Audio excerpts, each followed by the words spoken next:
అన్నదానం అంటే మన జ్ఞాపకం వచ్చేది ఎంగమాంబ సత్రము. ఆ మహాతల్లి ఎంగమాంబ ఎప్పుడు స్టార్ట్ చేసినాయేమో భలే అంటే భలే ఉంటుంది ఫుడ్ ఎంగమాంబ సత్రంలో. ఇది చాలా జనాలకు తెలిసిండేదే.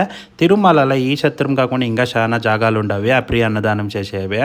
మనము దర్శనమైనాక లగేజ్లు తీసుకొనేకి పార్క్ 4 కనేకి పోతాం. మొబైల్ లగేజ్లు కలెక్ట్ చేసుకుని ఆ పొయ్యే దావులోనే లెఫ్ట్ సైడ్లో అనేది అన్నదానం పార్క్ 4 అనేసి ఒక సెంటర్ ఉంటుంది. ఆడ కూడాను అన్నదానం అనేది నడుస్తూనే ఉంటుంది. ఆడ కూడాను మీరు కడుపు ఇంకా భోజనం తినొచ్చు. ఇది కాకుండా వెంకటాద్రి నిలయం ఫ్రీ లాకర్లు ఇస్తారు కదా, ఆడ కూడాను అన్నదానం అనేది నడుస్తూ ఉంటుంది. ఐటెంలు అనేది కొంచెం డిఫరెంట్ ఉంది. లైక్ కిచిడినో పెరగన్నమో పొంగల్లో ఇట్లా వేస్తూ ఉంటారు. వెంగమాంబ సత్రంలో ఫుల్ మీల్స్ తర వేస్తారు భోజనాలు. ఇది కాకుండా ఆడాటనికి ఫ్రీ అన్నదానం సెంటర్లు అనేది కూడా ఉంటాయి. ఆడ కూడా పెరగన్నమో పొంగల్లో కిచిడీలు ఇట్లా కూడా సర్వ్ చేస్తూ ఉంటారు. ఇది కాకుండా నువ్వు ఫ్రీ లైన్ ఇంకా ఎంట్రీ అయింటావంటే నారాయణగిరి షెడ్యూల్ తెలుసు కదా, ఆ షెడ్యూల్ లోపలికి పోయిన తక్షణ నీకు టైంకి కిచిడీలు పొంగళ్ళు పెరుగన్నమో పాలు అనేది సర్వ్ చేస్తూనే ఉంటారు.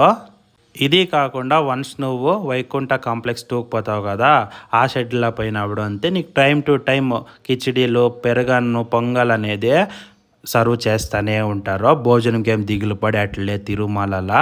కానీ అవుట్ సైడ్ ఫుడ్ అయితే కొంచెం బాగలేదు ఆనెస్ట్గా చెప్పాలంటే.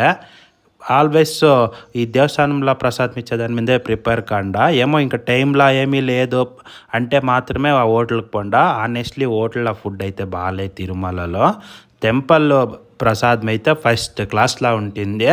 తిరుమలకి వచ్చి వెంకటరమణ స్వామిని దర్శనం చేసుకొని అట్లే ప్రసాదము తినుకొని పోండా, భలే ఉంటుంది. ఆ టేస్ట్ అనేది డిఫరెంట్ ఉంటుంది.